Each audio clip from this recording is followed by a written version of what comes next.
I was there the day the children cried beneath the new throne. We gathered early in the village square. The ground was still cool and the smell of wet clay hung in the air. Chief Mbakwe's men told us the children should sit close so their innocence would bless the throne. No one argued. When authority speaks softly, fear listens fast. The throne was lowered, heavy, wide, polished with red earth. As Chief Mbakwe sat, a child cried, then another. Soon the square filled with thin, shaking voices. Mothers moved forward, but guards stretched their arms and blocked them. Chief Mbakwe smiled. He raised his hand and said the land was happy. He said children's cries meant the ancestors had accepted him. I saw one small boy reach out to his mother. She covered her mouth not to scream. That was when I learned something. Power does not always come with noise. Sometimes it sits calmly while pain does the speaking. If you are watching this video, please like, subscribe to the channel, and tell me in the comments where you are watching my folktale story from. I want to know how far it has traveled. When the crying stopped, the chief stood and blessed us. We clapped, not because we were glad, but because clapping was safer than silence. That was how his rule began. After that day, life in the village continued, at least on the surface. Drums returned to the evenings, traders spread their goods in the market. People greeted each other with smiles that did not reach their eyes. From far away, everything looked normal, but children no longer played freely in the square. They stayed close to home, close to fear. The boy I speak of was among those who cried that day. He did not talk much after. His eyes learned to watch. When adults spoke, he listened. When silence entered a room, he noticed who caused it. Chief Mbakwe ruled with gentle words. He rewarded elders who agreed with him. He gave them goats and titles. Those who questioned him lost land or respect. He said obedience was the same as peace. One evening, we noticed a child was missing, a boy who had cried loudly during the ceremony. His mother searched until night fell. The next day, Chief Mbakwe said the ancestors had chosen the child. We buried nobody, we only buried questions. That night, the boy I speak of asked his mother why everyone looked away. She told him some answers are dangerous when spoken too early. I watched that child learn his first hard lesson. Silence can be louder than screams. The village tried to forget, but forgetting does not erase patterns. Another child changed after palace errands. He stopped speaking at night. Another began to wet himself when guards passed. The boy I speak of noticed these things. He did not write them down. He kept them inside his mind where fear could not reach. Chief Mbakwe held more gatherings. He spoke of unity and tradition. He said children must respect power so the land would stay calm. Some elders nodded quickly. Others kept their heads low. I noticed something else. During meetings, a few elders refused to sit close to the throne. They chose the edges, even when invited forward. Their hands shook when children cried. One afternoon, the missing boy's mother sat alone near the river. No one joined her. Pain frightens people when it reminds them of their own guilt. That evening, Chief Mbakwe summoned the boy's family to the palace. The message was polite but firm. When power calls, it does not ask. I remember the boy walking beside his parents. His steps were small but steady. Fear was still there, but something else had joined it. Understanding. That night, the village slept uneasily. We all felt that something quiet was growing, even if we did not yet know its name. At the palace, the boy's family was accused of disrespect. Chief Mbakwe spoke calmly. He reminded them of an old disagreement between their father and the council. He said unrest must be caught before it spreads. By morning, their farmland was taken. The punishment was called tradition. The boy was ordered to serve at the palace. Small errands, carrying water, sweeping floors, watching everything. I saw him often then, quiet, polite, observant. He learned where guards stood and where they did not. He learned which elders trembled when Chief Mbakwe spoke. One afternoon, while waiting behind a wall, the boy overheard elders whispering. They were confessing secrets, land deals, old betrayals. Their voices shook, not from guilt, but fear. Later, the boy asked his mother why elders feared the chief so much. She did not answer at first. That night, while washing, he noticed scars on her knees and wrists. When he asked, she sat down slowly. She told him she once knelt beneath a chief's stool when she was young. Not this chief, another time, another silence. Power changes names, she said, but pain stays the same. The boy understood then. This was not just happening to him. It had happened before. Not all warnings come from family. One evening, an old palace guard stopped the boy quietly. His voice was low. He said nothing at first, only looked around to be sure no one listened. He told the boy the truth as gently as he could. The throne was not holy.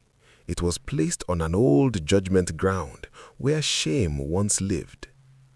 Long ago, elders used that place to break people, not guide them. Chief Mbakwe knew this. He used fear, not magic. Children's cries were never for the ancestors. They were for adults, to make them obey, to make them confess. The guard said the chief watched elders, not children. He listened for trembling voices, not prayers. That night, the boy did not sleep. He did not cry either. Fear was still there, but it had changed shape. I watched him the next morning as he swept the palace yard. His eyes were steady. His hands did not shake. That was the day the child stopped being only afraid. That was the day he began to remember. After the boy learned the truth, he began to see his home differently. Silence lived there like smoke. It did not burn the eyes, but it stayed. His mother spoke less. His father walked with his shoulders bent, even when no one watched. At night, the boy heard his mother cry softly, the way people cry when they think tears should not be heard. One evening, she finally spoke. She said pain grows when it is buried. She said many people before her had suffered and survived by staying quiet. That was how villages learned to live with wounds. I listened to her words and felt their weight. We had taught our children how to endure, but not how to heal. The boy did not argue. He did not promise anything. He only listened, and in his listening, something strong was forming. The next day, he began to notice patterns more clearly. Children who served the palace returned different. Elders who once spoke freely now avoided each other's eyes. Chief Mbakwe's power was not loud. It moved slowly, like a shadow. I saw the boy watching all of this. He did not rush. He did not challenge anyone. He was learning the village before deciding how to speak to it. The boy learned that memory is quiet work. He did not carry paper or marks. He carried names in his mind. He remembered dates. He remembered who cried and who turned away. He remembered which elders shook when children were called forward. Chief Mbakwe continued to reward obedience. He gave goats to loyal men. He gave titles to those who praised him. He said unity was more important than questions. One afternoon, a respected elder called the boy aside. His voice was calm, but his eyes were tired. He asked the boy what he saw at the palace. The boy answered honestly. He did not exaggerate. He did not accuse. The elder nodded slowly. He said truth spoken too early becomes a weapon for the wrong hands. He told the boy to wait, to watch, to learn the right moment. I respected that elder. He helped shape our laws when fairness still mattered. Soon after, word spread that another cleansing ceremony would be held. Children were to be present again. The boy heard this and felt fear return, but it did not rule him. That evening, he stood outside and looked at the sky. He was afraid, yes, but he was no longer blind. The day of the ceremony arrived quietly. Children were gathered again. Parents stood behind them, holding their breath. Chief Mbakwe spoke kindly, as he always did. He said fear was a sign of respect. He said tradition must be obeyed. I watched the boy closely. He noticed something important. Chief Mbakwe did not watch the children. His eyes moved from elder to elder, measuring their faces. As the first child cried, the chief smiled. As the sound grew, he leaned back, calm. Elders shifted in their seats. Some swallowed hard, some looked away. That was when the boy understood. The cries were not meant to reach the sky. They were meant to reach the hearts of grown men. Later that night, the respected elder visited the boy's family. He spoke softly. He admitted that Chief Mbakwe forced confessions using fear, old land thefts, broken promises, hidden crimes. The elder said many knew the truth, but no one wanted to be first to speak. I remember that night well. The air felt heavy, like rain waiting to fall. The boy sat quietly and listened. Silence was ending its long rule. After that night, small changes began. Mothers started noticing each other's pain. They did not speak openly, but they lingered longer at the river. Their eyes asked questions, their mouths feared. The boy visited homes under simple excuses, delivering messages, carrying goods, listening. He did not tell stories, he collected them. One mother finally broke. She said her child was forced to repeat elders' secrets during palace duties. The child cried every night afterward. The boy listened and said nothing. I saw something awaken in the village then. Not anger, awareness. Chief Mbakwe sensed it too. He called meetings more often. He spoke of loyalty. He warned against disorder. His voice stayed calm, but his eyes grew sharp. Soon, he announced a final great ritual, one that would seal peace forever, he said. I felt fear move through the village like wind before a storm. That night, the boy gathered the mothers quietly. He spoke little. He reminded them that silence had already cost them too much. For the first time, they agreed on something without being told. They would speak together. And when voices rise together, even power must listen. The final ritual was near, and the village could not turn back. The boy met again with the respected elder. This time, the elder brought old knowledge. He spoke of a forgotten rule. No chief can stand when elders and mothers speak as one. I felt shame hearing this. The law had been with us all along. The boy shared this truth carefully. The mothers listened. Some trembled, some cried, but none walked away. Chief Mbakwe arrested the boy's father soon after, publicly, calmly. He said it was to protect peace. The village watched, as we always did. That night I could not sleep. I knew the ground beneath us was shifting. On the morning of the ritual, the square filled again. Children stood at the front. Mothers stood behind them. Elders sat stiffly. The boy stood among the crowd, quiet but ready. I watched him and understood something then. Courage is not loud. It does not rush. It waits until fear loses its grip. That day, the village stopped waiting for rescue. We became it. The morning of the ritual came without noise. No drums woke us. No songs filled the air. People walked to the square slowly, like they were carrying something heavy inside them. I walked too, my heart tight, my steps unsure. The children were placed in front again. Mother stood behind them. I saw hands shaking inside wrappers. I saw lips moving in silent prayer. Chief Mbakwe arrived calmly. He greeted the elders. He smiled at the crowd. He spoke of peace and unity. He said the ritual would protect the land forever. Then something small happened. One mother stepped forward. She did not shout. She did not cry. She only called her child's name and said how he stopped sleeping at night after palace duty. The square grew quiet. Chief Mbakwe laughed softly and waved his hand. Then another mother stepped forward. She spoke of fear, of threats whispered to her child. Her voice trembled, but it did not break. I felt the ground shift under my feet. Chief Mbakwe's smile faded for the first time. Elders began to move in their seats. Some looked down. Some looked at each other.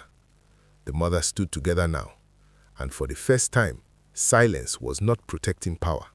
It was protecting truth. When the mothers finished speaking, the square stayed quiet.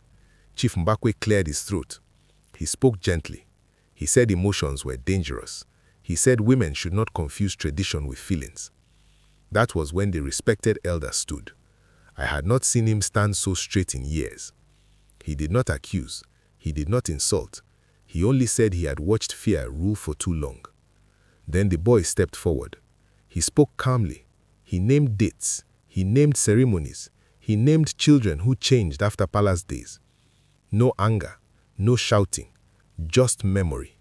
I watched faces change around me. Some elders looked shocked. Others looked relieved, like people who had been holding their breath for years. Chief Mbakwe raised his voice slightly. He spoke of curses. He spoke of ancestors. He warned that removing him would bring chaos. Then the village priest spoke. He said the ancestors had not been consulted. He said fear was not tradition. He said power had borrowed sacred words to hide cruelty. The crowd murmured. I felt something break then, not loudly, quietly. The truth was no longer hidden. It was standing. Chief Mbakwe tried to regain control. He ordered the guards forward, but they hesitated. Guards are still people, and people listen when truth sounds familiar. The boy spoke again. He asked the elders one question. Had they confessed things they never wanted spoken? One elder began to cry. He said yes. Another followed. I felt tears rise in my own eyes, not from sadness alone, but from release. The respected elder reminded us of the old law. He said no chief could stand when mothers and elders spoke together. He said the law was older than Chief Mbakwe. The chief shouted then, just once. It sounded strange, like a drum out of tune. The elders rose slowly, not in anger, in duty. They walked toward the throne. The guards stepped aside. I watched children cling to their mothers. I watched fear leave their eyes little by little. When the throne was lifted, the square gasped. Beneath it lay proof, broken charms, tokens, things meant to frighten, not bless. Chief Mbakwe fell silent. Power had lost its voice. Judgment did not come quickly. The elders spoke among themselves. The mothers waited. The boy stood quietly, his work done. Chief Mbakwe knelt, not as punishment, but because his strength had left him. He tried to speak of service, of leadership, but his words had no weight. The elders spoke the verdict calmly. He was stripped of his title, stripped of land, banished from the village. No one touched him. No one shouted. Violence was not needed. I remember thinking how justice feels different from revenge. It does not burn, it settles. Chief Mbakwe was led away, not by guards, but by silence. Children watched him leave. Some held their mother's hand tighter. Others simply stared. That evening, the square was empty. No celebration, no dancing, only quiet. The boy sat with his mother. She placed a hand on his head and said nothing. I walked home slowly. My heart was heavy but clear.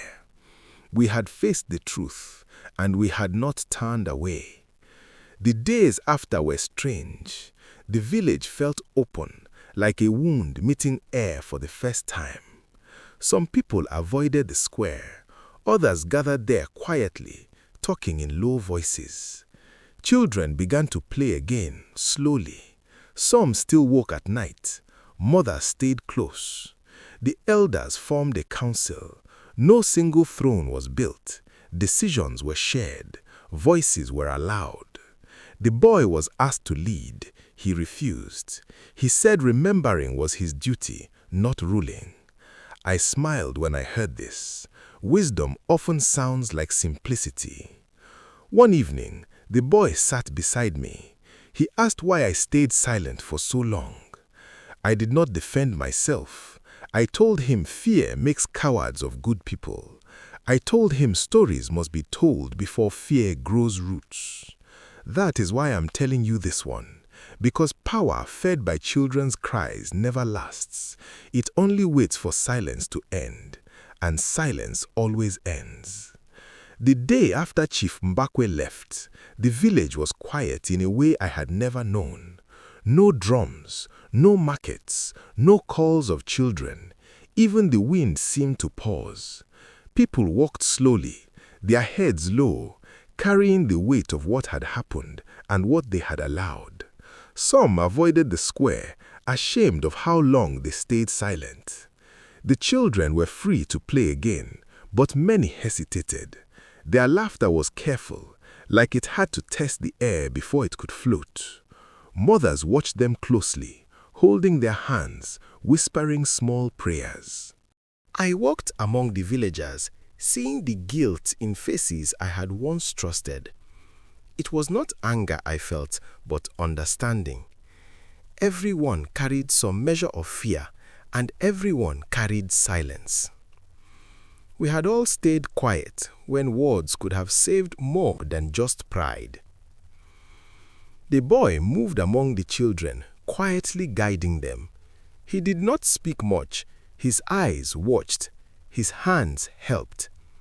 Slowly, he became the heart of a village, learning how to breathe again.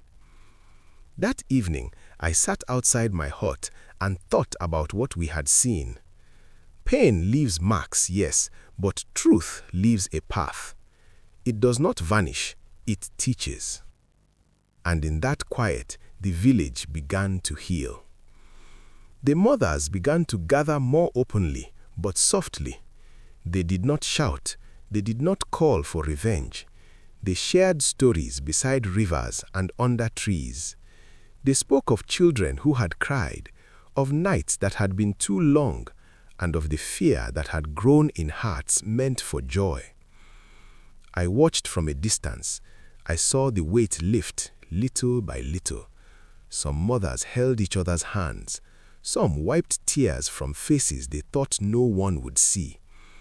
Their courage was quiet, steady, and strong. The boy moved among them. He asked questions. He remembered names, dates, moments. He did not demand answers, only listened.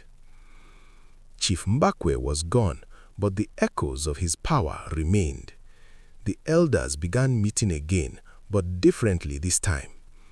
They spoke openly. They listened without interruption. They admitted mistakes. The village realized something important. Courage does not always roar. Sometimes it is a soft voice that refuses to stay quiet. Sometimes it is a memory that grows until it cannot be ignored. That day, I learned that healing is not loud, it is patient, and it is shared. I remember the day we returned to the square, the same place where so many cries had been heard. Children ran across the clay, laughing, testing their freedom. Mothers watched with careful smiles, but these smiles were real. Elders spoke gently to each other, sharing stories they had kept for years. Some admitted shame, some apologized. No one shouted. No one forced anyone to speak. The boy stood among them, quietly noting which children still flinched at sudden noise. He remembered every detail, every secret, every fear. He did not need to act immediately. Memory itself was a shield. Chief Mbakwe wandered far from the village, ignored. His words could no longer hold power over our hearts. He was alone, without followers, without fear to feed upon. I walked through the square and noticed the patterns of change. Laughter returning, steps growing lighter, trust stretching slowly like new grass after rain. That evening, the village held a quiet council. They decided there would be no throne, no one person to rule alone. Decisions would be shared, voices would be heard, silence would no longer be a tool. I looked at the boy and smiled quietly. The village had not only survived, it was beginning to live. The days that followed were full of small, gentle lessons. Children tested limits again. Some cried, then were comforted. Mothers stayed close, teaching patience. Elders spoke without fear. Even the guards learned to move differently, without intimidation. I sat often with the boy and the respected elder. We spoke of fear, of courage, of silence, and of truth. We remembered Chief Mbakwe's words and smiles, and we spoke of what they had really meant. Control disguised as peace. I noticed the boy's eyes had changed. He no longer flinched at authority. He asked questions quietly, remembered names, noted patterns. He had learned that power is only dangerous when fear feeds it. The village itself seemed to breathe easier. Even the clay under the square seemed less heavy. The wounds were still there, but they were visible now. We could tend them. I told the boy that stories like these are not just memories. They are warnings. They are lessons. They are candles that light the path so no one forgets again. And for the first time, I felt that our path would stay clear. By the 20th day, the village had learned a simple truth. Healing takes time, but it always begins when silence ends. The boy stood quietly among the children, guiding their play without speaking much. Mothers smiled softly, no longer afraid of showing care. Elders walked with straight backs, admitting mistakes to one another, and listening more than they talked. Even the wind seemed gentler. I walked through the square slowly. The clay floor bore marks of running feet, not fear. The throne that had caused so much pain had been removed, leaving nothing behind but lessons. Chief Mbakwe wandered at the edges, powerless. No one watched him. No one feared him. His authority had vanished with the courage of the village. Power built on fear cannot survive memory and truth. I spoke quietly to the boy. Courage is not loud. It is quiet. It is patient. It watches, remembers, and waits for the right moment. Sometimes it does nothing for years. Sometimes it waits decades. But it always acts when needed. That evening, I looked at the village and said nothing. I only felt the calm of a lesson learned. The village had survived fear. It had begun to heal, and it had begun to live again. The days after Chief Mbakwe left were strange and quiet. No drums, no shouting, no market chaos. People moved slowly, thinking about what had happened and what they had done or had not done when silence ruled. Guilt weighed on many hearts. Even the elders who had once smiled politely now walked with bowed heads. The children began to play again. Some laughed freely, some hesitated, their voices cautious. Mothers stayed close, whispering gentle encouragement. Fear no longer ruled, but it had left marks. We knew it would take time to fade completely. The boy I had watched for years now moved among the children, quietly guiding, quietly teaching them to remember without fear. He did not seek power. He only carried memory, steady and patient, so no one could repeat the mistakes of the past. I walked through the square and noticed something important. When people own their mistakes and speak, even small voices carry weight. Silence no longer protected the guilty, it protected truth. The village was learning to live in the light, not the shadow. And in that light, we began to heal. The mothers became the quiet heart of the village. They shared stories softly, teaching each other lessons learned. They guided children who had been frightened. Some of the children still cried at night, but now their tears were met with care, not fear. The elders who had once trembled now sat together, sharing memories they had kept for years. The boy refused to lead the village. He said remembering was more important than ruling. I smiled. Wisdom often sounds like simplicity. Decisions were shared among the elders, mothers, and even older children. The square became a place where voices could be heard. Silence no longer had power. Courage, memory, and care did. Even the wind seemed lighter. The clay paths carried footprints of children playing again. The square was full of life without shouting. I realized that true healing does not demand violence. It demands patience, observation, and willingness to speak when the time is right. The village had learned that lesson. And for the first time in decades, we felt steady under our own feet. Time passed, and the village continued to transform. Chief Mbakwe wandered at the edges, forgotten. His threats, his curses, and his smiles were no longer remembered with fear. The boy continued to watch and remember. He knew the village's strength was not in a throne or a chief. It was in memory, in shared courage, and in speaking truth together. The elders agreed to keep stories open. Every child would know. Every mother and father would remember. No secret of cruelty could grow without accountability. Fear would no longer spread alone. I watched the boy's eyes. They were steady now, patient. He did not need to act immediately. He had learned that courage is quiet and persistent. Even when he spoke softly, others listened. I realized that history can protect or harm. Shared memory keeps it honest.